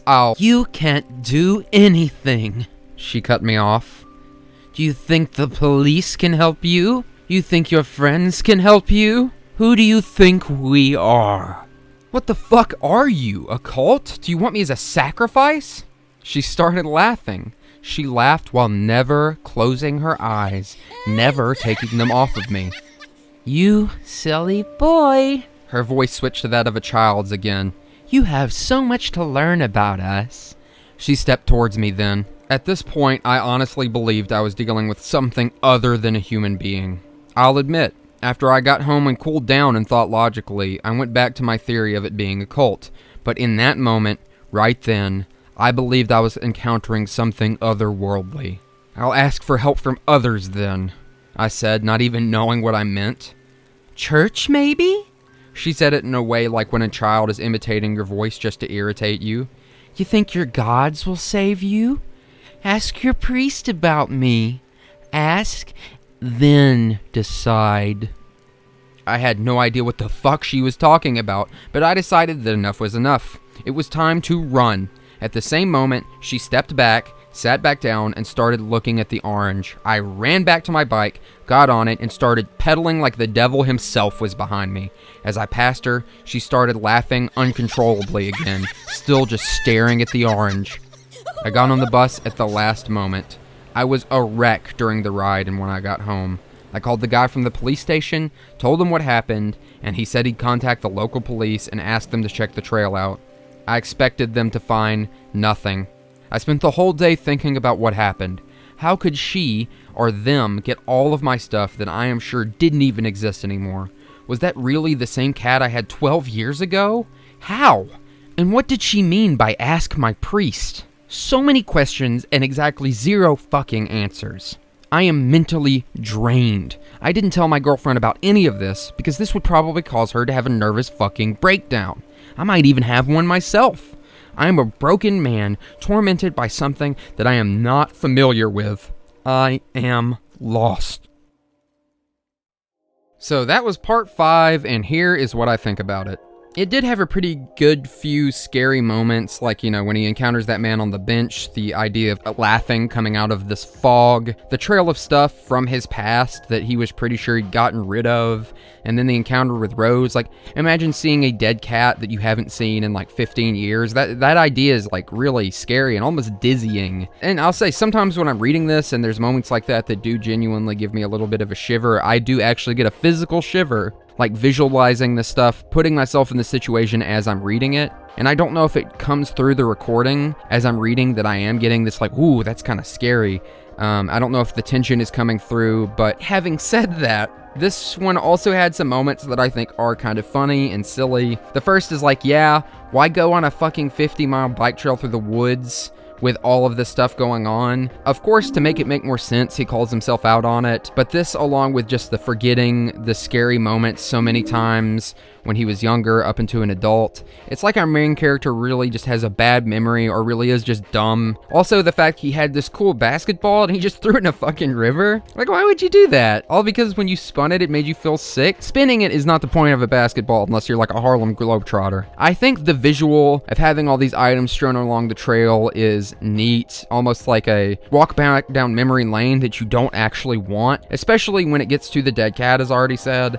I think it should have maybe focused on that a bit more, like maybe had a connecting memory. Maybe the book version will, but yeah, crazy stuff. So just wanted to point out that yes, I know that my Rose voice might be inconsistent. I'm doing my best, but I keep recording this video in big chunks, and just doing what comes natural whenever I record for these characters and completely forget sometimes the voices I might have done before and then try to redo them to match it, but I don't know if I'm doing a good job at that, so forgive me on that. Anyway, it's time to read the book version. Also, I know I pointed out in the previous little bit of analysis that I wanted him to add more details that actually fit to the story, and the moment with the basketball in this part is actually really great and does just that, and I wish there had been one with the cat. People have really strong connections with their pets, and it would have been really good to have like a little snippet on the cat. I know that the book did a little something earlier, and I'm pretty sure it's going to do something with it here, but yeah, we're going to find out because we're about to read that. Okay, so part 5 in the book is chapter 8, and honestly, it's the most similar to the original No Sleep posts since the first few parts. As I said earlier, the book mentions the cat Pee-Pee that his grandparents owned, and in this chapter, it does kind of tie back into that. It says that the cat that he sees on the trail looks like Pee-Pee, his old grandparents' cat. I think what it said in the previous chapter about the cat hunting for pigeons would have been better placed here rather than earlier. That's all I could really think about because not much else has changed besides some of the finer details in the way the interaction with Rose goes. Now, in some of this interaction, it almost seems like Rose goes from a child's voice to an adult voice mid-sentence, and I keep thinking of it going like really deep, like a bassy voice. Maybe like how Meat Canyon does sometimes in his videos, or that voice that's like, I told you we needed more glitter. Anyway, that's all I really have to say. I think this was a fine chapter in the part. Still kind of silly in certain aspects, which, you know, it's a no sleep story, so you kind of expect some of that. But we are actually almost done with the entire thing. The book has only 12 chapters, and we're on chapter 9, and I'm pretty sure part 6 is the last full part of the no sleep version of the story. So, let's just jump into it. Here we go, part 6. The story of my baptism, told by my priest, or how Rose tried to stop him. Okay guys, a lot has happened since the last time I checked in. A lot of you messaged me asking if I was doing okay. Some of you even went as far as sending me phone numbers and really reaching out. I thank you all for that. We have not encountered Rose or that man since the last time. Also, yes, we did decide to move. I got a decent job on the south of the US, and we thought it'd be a good idea to get out of here. Any Atlanta folks, holler at me. My father did go see the priest who baptized me, and the story actually became more convoluted, if you could even call it that. Anyways, I got baptized in a church called Ostrog in Montenegro. Here's a pic of it. I don't believe in God in any way, but this church is amazing. It was built a long time ago. Story time. When the Turkish Empire came to take over, people took it stone by stone and moved it up in the mountain where the Turks couldn't reach it. It is a magnificent building. Many people of many different religions, from Muslims to Buddhists, come to this church in search of a spiritual help. This church is the only place I have ever felt something more than just my non-believing reality.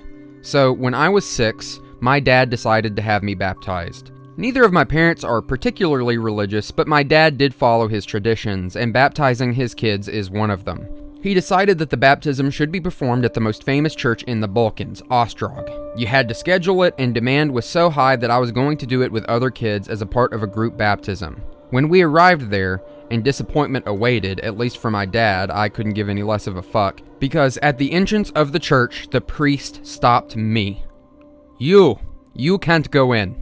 He physically stopped me with his hand. Priests in our country wear long black robes and rock long beards. So I was standing there, being held by this Batman-looking dude. My dad jumped in front of me and asked what the problem was. You, my child, I know you. I baptized you. I can tell.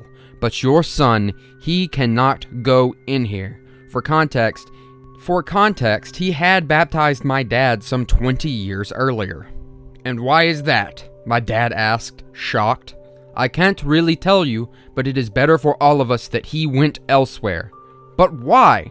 Son, please leave. But remember this, don't dare not baptizing him. You have to. I don't understand. Nor will you ever. Just do it. So my dad took me by the hand that day, and we walked away not knowing what the fuck was going on. On our way home, he was trying to figure out what had just happened. He thought that maybe I messed something up, like peed behind the church or something and was caught, which sounded like my kind of thing to do, but I didn't. When we got home, we got a phone call. It was from the priest. He wanted us to come back, immediately. It was a 35-minute ride back. My dad and I were as confused as ever, but we went back to the church, and all of the previous baptisms had already been performed for the day. There was only 3 of us there. I decided to baptize your son despite... Despite what? My dad asked curiously. I could not tell you, but it is important that we do this fast. So we did. We walked in a circle, and he went on with his prayers, spraying holy water on me. I remember getting bored as hell right before he finally finished. He told us to go away and not to come back unless something out of the ordinary happened to me. My dad was just glad that we'd got it done. That was 20 years ago. My dad went back there a few days ago. The priest was thankfully still alive, although now he'd retired. He still lived on those church grounds. It took some talking into and donations for him to cough up the real story. I had gotten baptized on February 13th, 1992. On the night of my baptism, the priest was handling his sheep. Back in the day, priests raised sheep and cows and lived mostly off of that, when he saw a figure approaching him in the dark. It was strange for someone to be standing there that late at night, especially because visits were over and all of the other clerical staff were already in their designated housing. Hey, who is that? The priest yelled. Come, Father, a woman's voice spoke to him calmly. The priest explained that from time to time, he'd get visits from desperate people, begging for a blessing or shelter or food, so he went ahead to see what the woman wanted. He said that as he approached her, he saw that she was wearing white, standing completely still now, not moving. She was standing amongst his sheep, but they formed a perfect circle around her, almost like a safe zone. The priest claims that he immediately felt something unholy about her. What do you want? He asked in a defensive, aggressive voice. At that point, he knew it wasn't a peaceful visitor that he was talking to. Tomorrow you will encounter a boy, just like any other. His name will be Milos, and you won't baptize him.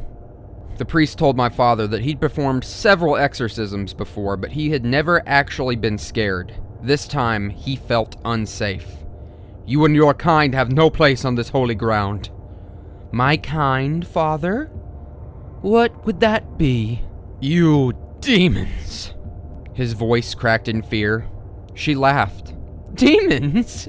I realize you're a man of the cloth, but believing in demons? That takes a lot of faith, Father. I want you to leave, now. Listen to me, you petty priest. I know who you are, and I know what you think. I know you feel my strength. Deny my request, and you'll never sleep in peace again. Then, she left. The rest of the story, you know. He refused to baptize me, then he changed his mind. He told my dad that he'd rather be tormented by an unholy spirit for the rest of his life than deny one of God's children a chance to connect to Jesus. He also said that he had been paying for it since the day he had baptized me. Every single night for 2 weeks after he baptized me, he had been seeing a woman in white appear in his window. She'd just stand there, looking at him with her head tilted. No smile, though, just anger on her face. He'd say so many prayers, but it didn't seem to affect her. And then all of his sheep started dying. There were no marks, no sign of force. They'd just lay dead. Finally, the number of exorcisms he needed to perform skyrocketed. He claims that this was a direct consequence of him disobeying this woman's orders. He even showed an exorcism videotape. They started filming them in the chapel in the mid-90s to my dad. My dad says it was unreal. Apparently, a 13-year-old girl had come into the chapel with her mom. Her mom was sobbing and begging for help through her tears. The priest started to perform his ritual when the little girl started throwing stuff around. The priest called 2 young men who came in to pray that day and asked for them to hold her. She kept walking in circles, with the 2 grown men holding her, and right before she fell to her knees, she said, "You shouldn't have done it, Father." She was cured. My dad had more than enough of that information thrown at him, but he wanted to know what this woman was. The priest said that he originally thought she was a demon, but a lack of prayer efficiency and her freedom of behavior on the holy ground was incredibly concerning. He even thought that she was part of some sort of cult, or maybe a witch. The problem is, She had been visiting him on February 13th every year. All the livestock he'd have would die on that specific day, and any sick person who came to the church for help that day would only get worse. The number of possessed people would skyrocket abnormally on the 13th, and at the end of the day, she'd come to the window no matter where he was. He tried talking to her many times, asking who or what she was, and she never responded. She never aged. The priest was finally broken down to the point where he quit his job. He remained living on the church grounds, but he could not be a priest anymore, as he had lost his faith. He claimed that God should have been protecting him. My dad says he may be mentally unstable at this point. He was mentioning something about Morana, whatever that meant. It appears to be a goddess of death in some cultures, but I really think this man might have gone mad. I think that this whole story was just the jabber of an old, insane, senile man. Goddesses, demons, hardly. That would be the disappointing story of my baptism. I have not had any encounters with any of them since the last time. I am moving away and hoping it helps. I also decided this. If I encounter them again, I'm going to take the orange. I can't let this go on forever. I just can't. Part 7. I took the orange.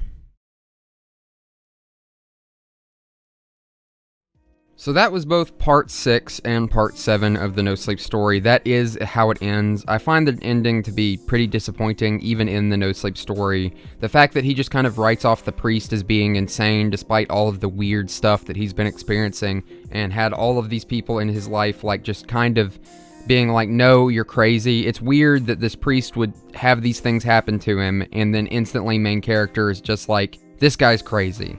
I think that is just really bizarre, and I don't want to say lazy, but it just comes off as like, oh my god, please think through what you're saying, think through this whole situation. Kind of par for the course with this character. I do think the implication that she is not demonic, and yet she didn't want him to get baptized is really interesting, and I think that's probably going to go somewhere in the book version, but we'll see. I'm about to read it. I also wanted to finally talk about the comments on the different Reddit posts, because people on Reddit always have really interesting theories. I always like to look at them, and I think the relationship between writers on r/NoSleep and commenters can be really cool. I think NoSleep is in this really interesting area where the writers can be influenced by commenters, and no one would really be bothered by it. People would think that they'd either theorized correctly if their thoughts were confirmed, or feel cool that they might have influenced the story with their comment. A small example of this in our current story is when Milos first mentioned he was from Bosnia in a response to a comment, and would later integrate this into part 2 of the No-Sleep version of the story, as well as the start of the book. A lot more regional things from his life are added into the story overall from this point on, and again, whether the comment influenced this or he'd already planned it, we don't know. Now, from what I've seen, the No-Sleep version of the story doesn't actually have a lot of this that I can draw from. He does interact with commenters on different things, but if you read directly from the No-Sleep story, it does seem kind of slapdash. People just throwing out random theories, and parts of the story not really confirming any of them, at least from what I saw. He's not really giving many hints as to what's going on. But interestingly, some of what people commented all throughout on the No-Sleep post is included in the end of the book. Now again, whether these commenters were incredibly astute in their observations of the story, or Milos was inspired by the comments themselves, we'll never know. But we will need to finish the story to fully break that down and think about it. Then we're going to come back to the parts, back to these comments. I'm going to give my own theories on the whole story, and that's going to be the video, so let's get to it. We are going to finish the book and then talk about it. Right off the bat, Chapter 9 is basically the same as Part 6, but the priest is actually given a name, which is Surgeon. While he's less critical of the priest than in the No-Sleep story, he still does kind of write him off as senile, which is incredibly frustrating considering what he's all experienced throughout the story. I get that his character is supposed to be this, like, staunch, rational thinker, but how do you be rational after your dead cat from 15 years ago is, like, splayed out on the ground from a different country in your modern life and not rotting in the grave that you buried it in? And then you call this priest who is saying he had similar encounters as you senile and crazy. It's just bizarre. But that's where we get to the truly uncharted territory. After this, we go into Chapter 10. This is where the story actually begins establishing things that that were never put in the NoSleep version. At the start of chapter 10, Trish returns her visit from her friends, and Milos decides not to tell her about the bike trail incident, and it seems to even imply that he doesn't tell her about the story with the priest. The first half of chapter 10 is basically them just having a good life. They go basically for like 2 months straight with no meetings with the suit man or Rose. It's just lovey-dovey, life is great. They move to Atlanta, things are just going really well for them, and then when they move into their new apartment, things take a change, a very sudden change.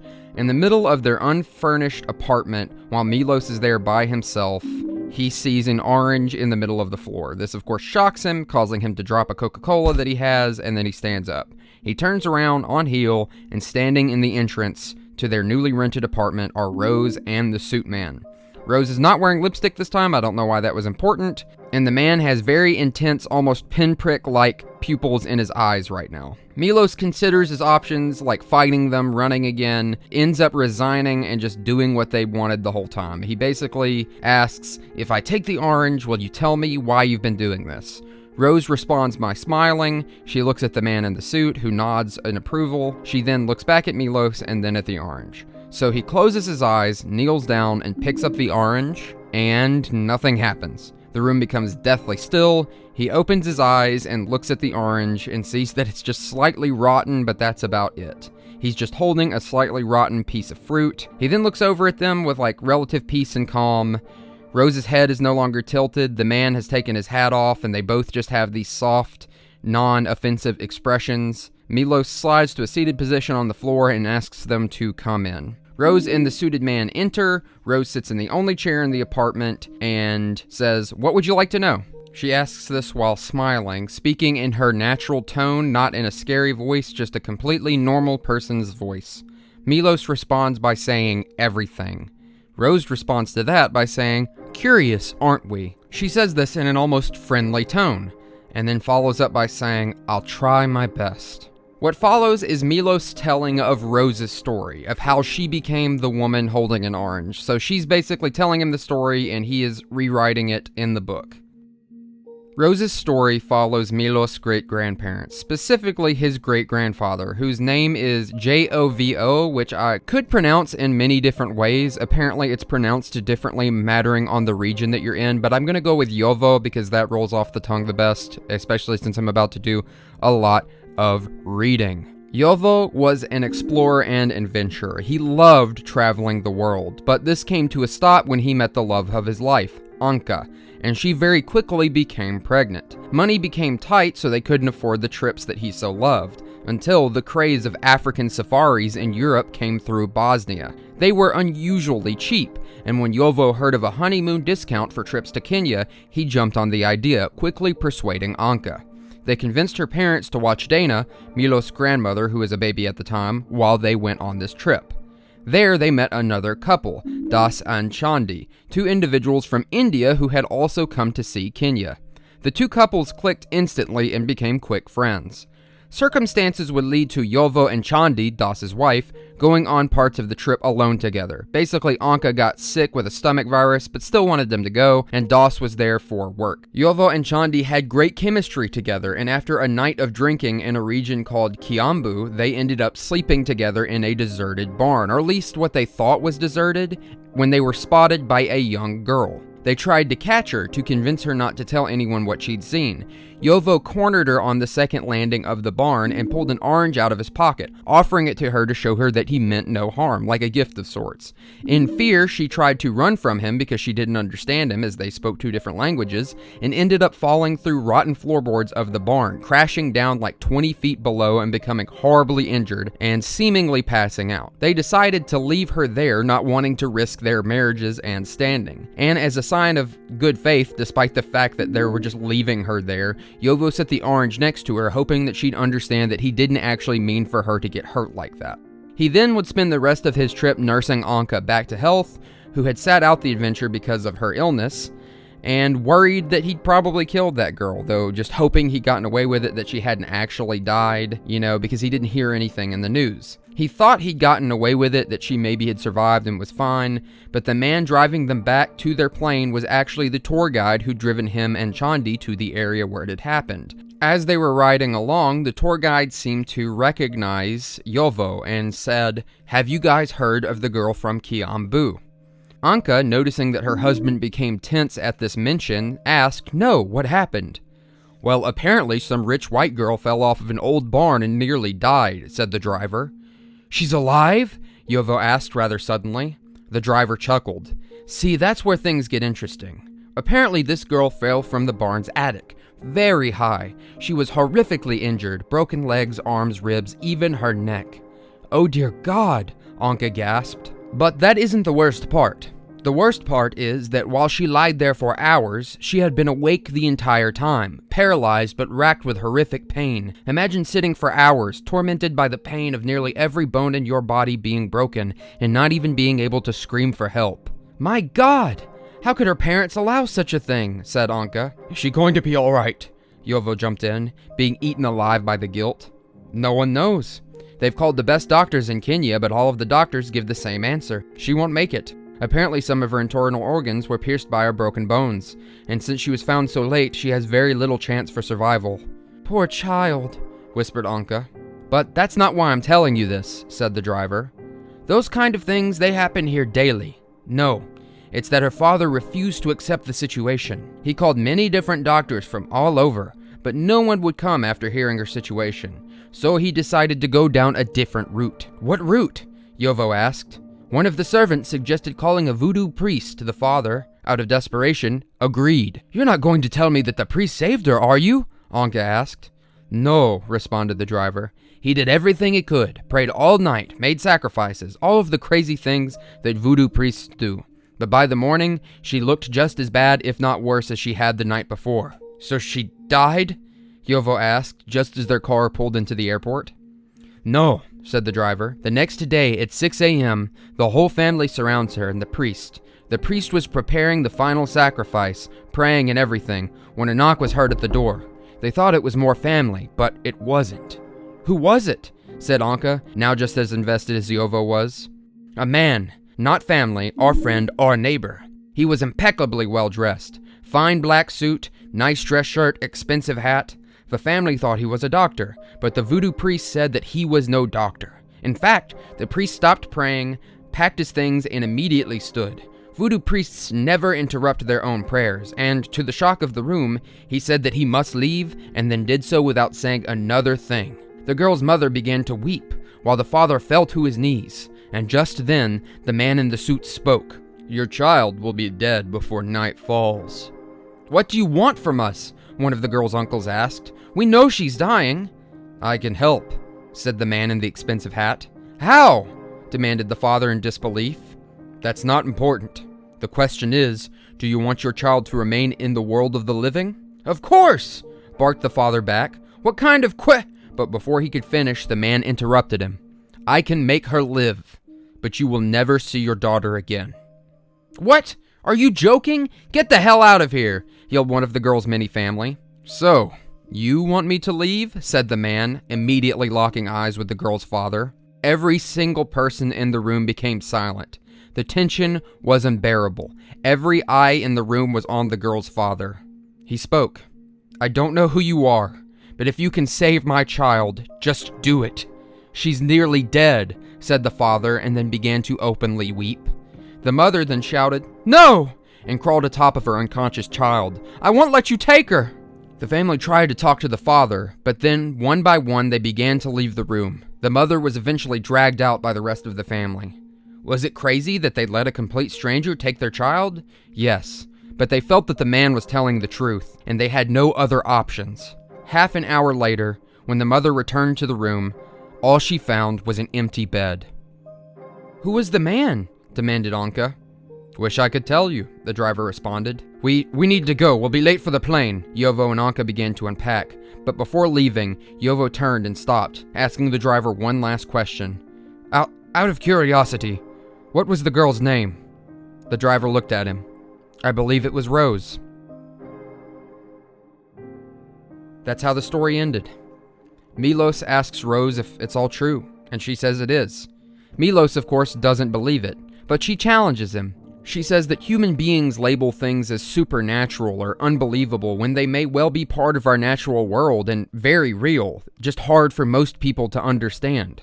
Of course, Milos is bothered by this, as it doesn't answer any of his questions. Who was the man in the suit? What happened to Rose to bring her back, and what's the deal with the orange?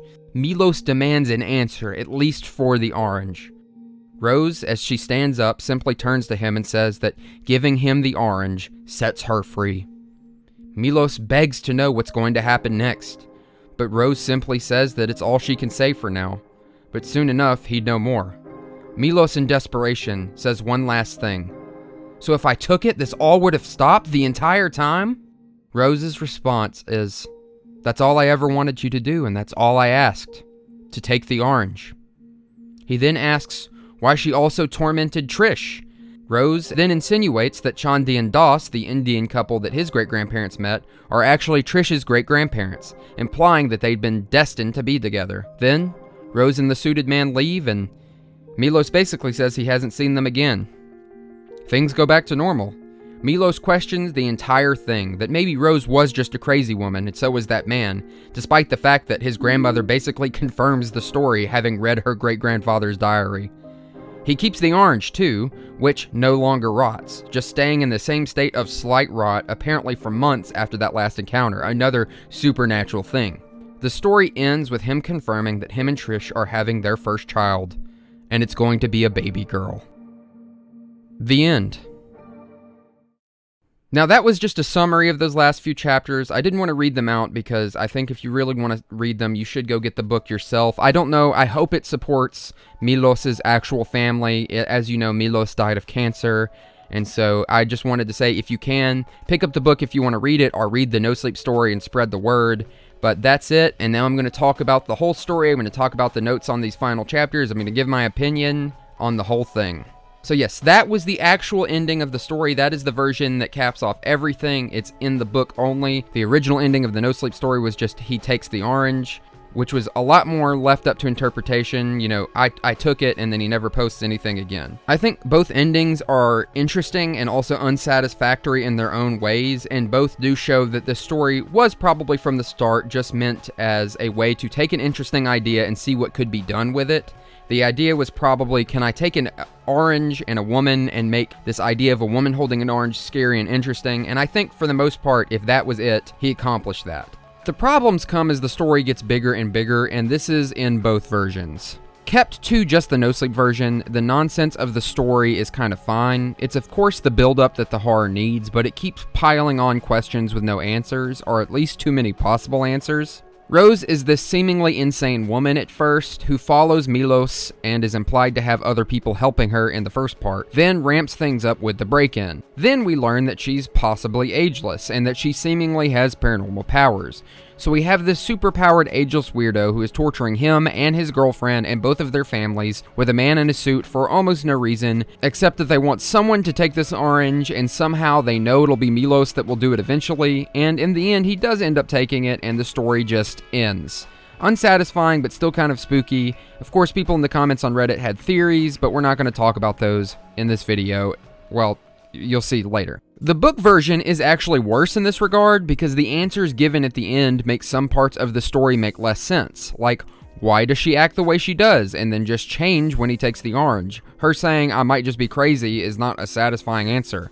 Why does she choose Milos and Trish? She just knows he's going to take it, but how? If they're not demons, then what are they? Why do they have these powers? Why are they ageless? And then, the thing that makes the least sense in all of this, and to me almost breaks the story, but especially in the book version, why does she torture that priest so badly? Like, this is what almost ruins the story for me, I am not kidding.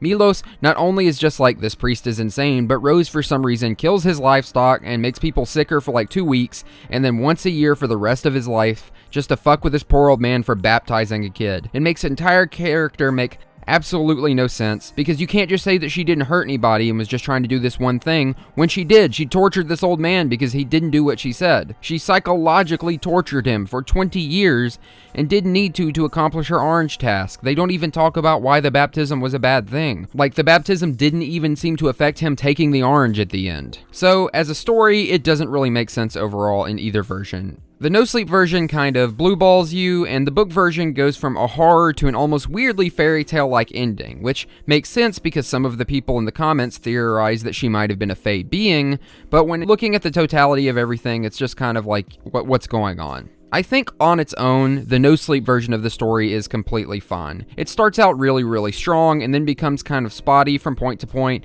because Milos might have wanted to do more but didn't really know what to do.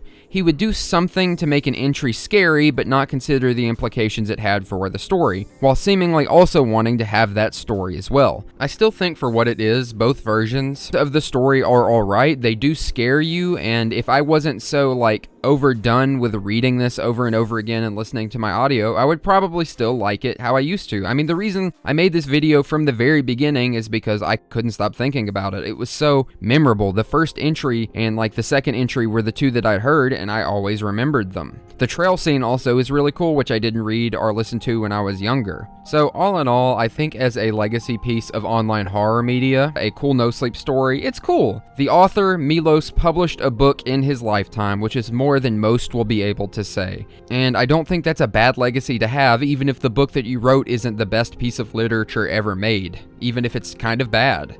And on the theory side, with how many disparate parts there are throughout the story, it's actually hard to cook up a full theory, but I still do have one for you if you want to hear it. I mentioned earlier in the video about how comments can influence an ending in online stories like this, and this is where that was actually coming into play. Whether he was planning this from the beginning or not, or just got influenced by the comments as he went on, I don't know, but throughout different parts of the story, he would get comments about the orange having to do with love and fertility. The one definite thing that the story ends on is that both him and Trish have a child together after receiving the orange. The implication seems to be that the orange and the whole story has something to do with it. Not only that, but the line Rose says about being freed is almost exactly what a comment on Reddit said in one of the earlier parts. I think the implication is that Rose was not fully living anymore, or in some transitory stage, saved by this man, but she needed to do this to pass on. She was meant to die, but she didn't. This guy saved her, and she had to give this orange back, the symbol of